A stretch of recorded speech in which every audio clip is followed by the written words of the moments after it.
मेरा जो सवाल अब आपसे है डॉक्टर रितिका, मैं चाहती हूँ बड़े इत्मीनान से आप इसका जवाब दीजिएगा। मार्केट में बहुत अलग अलग तरह की टेक्नोलॉजी आ गई है जब हम चश्मा हटाने की बात करते हैं, जैसे आईसीएल है, कॉन्टूरा है, सिल्क है, स्माइल है, बहुत सारी हैं। मैं चाहती हूँ अगर कुछ आजकल जो हो रही है सर्जरीज पेशेंट्स के ऊपर, आप उनके बारे में समझा दीजिए बहुत ही आसान भाषा में हमारे ऑडियंस को। जैसे अगर मैं जानना चाहूँ कि लेसिक सर्जरी में क्या होता है।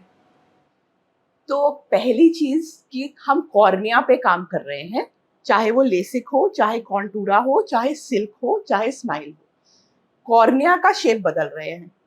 अब जब भी हम कॉर्निया का शेप बदलते हैं, हमें एक, आपने बबल गम पे टैटू देखा होगा, हम चिपकाते हैं, हाथ धोया, वो टैटू वॉश अवे हो गया। आपको परमानेंट टैटू चाहिए तो आप अंदर जाके उस पिगमेंट को इम्बेड करते हो, क्योंकि जो इनर लेयर्स होती हैं वो इनर्ट होती है, वो रिवर्स नहीं करती चेंज को।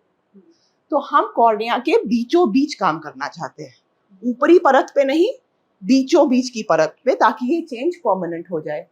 अब बीचों बीच की परत पे पहुंचने के लिए हमें एक फ्लैप बनाना पड़ता है, ताकि आपको बीच में जो पहुंच सके, और उस पे हम लेजर करते हैं ताकि बीच की लेयर का शेप बदल दिया, और फिर जो आपने फ्लैप बनाया है इसको आप वापस रख देते हैं।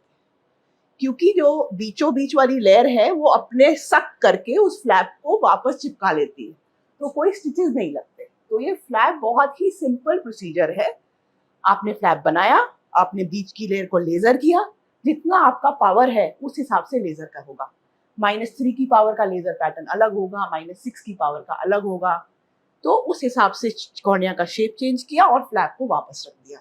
तो इलाज बहुत अच्छा था, पर फ्लैप बन गया, क्योंकि ये फ्लैप कुदरती तौर पे चिपक तो जाता है, पर जैसे एक कट आंख में हमेशा रहता है। तो कल को आंख में कमजोरी का एक रिस्क, जो बहुत ही मिनिमल है पर एक रिस्क है, और चोट लगने पर ये फ्लैप डिसलॉज हो सकता है, अपनी जगह से हट सकता है, अपनी जगह से हट सकता है, फिर सर्जरी से उसको वापस जगह पे लाया जा सकता है। लेसिक के तरीके इंप्रूव हुए जब फ्लैप हम ब्लेड के बजाय लेजर से बनाने लगे, क्योंकि जो लेजर का फ्लैप था वो इतनी बढ़िया तरीके से बना था कि वो लॉक करके बेहतर फिट हो जाता था। तो लेसिक की इंप्रूव्ड वर्जन आने लगी, जैसे कॉन्टूरा, मेन 90 लेजर्स। तो ये सारे अलग अलग कंपनी अलग अलग नाम देती थी। तो जो लेसिक के बेहतर तरीके थे वो बने कॉन्टूरा जैसे प्रोसीजर्स।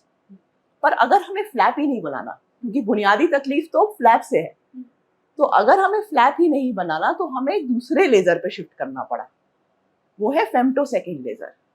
उस लेजर की खासियत ये है कि उसके लिए आपको एक्सपोज नहीं करनी पड़ती सरफेस, फ्लैप बना के वो खुद ही बिलो द सरफेस जाके आपका चेंज कर सकता है बीचों बीच। ठीक है, जैसे कई लेजर होते हैं जिसमें आपको वो एक्सपोज सरफेस चाहिए, उस पर वो एक्ट करेंगे, फिर आपको फ्लैप रखना है। फेम्टोसेकंड लेजर क्या करता है, वो कहता है मुझे एक्सपोजर नहीं चाहिए, मैं कॉर्निया के थ्रू ही बीचों बीच पहुंच जाऊं। अच्छा, आपको काटने की जरूरत ही नहीं है, आपको सारा चेंज आपने कर दिया बिना कॉर्निया को खोले। तो जो फेम्टोसेकंड लेजर है वो आंख के बीचों बीच एक लेंटिक्यूल या लेंस का शेप क्रिएट करता है, और उसको हम एक 2 मिलीमीटर के चीरे से निकाल देते हैं। अगर आपकी आंख से एक लेंस सब्ट्रैक्ट होता है तो आपकी आंख की फोकसिंग पावर चेंज हो जाती है।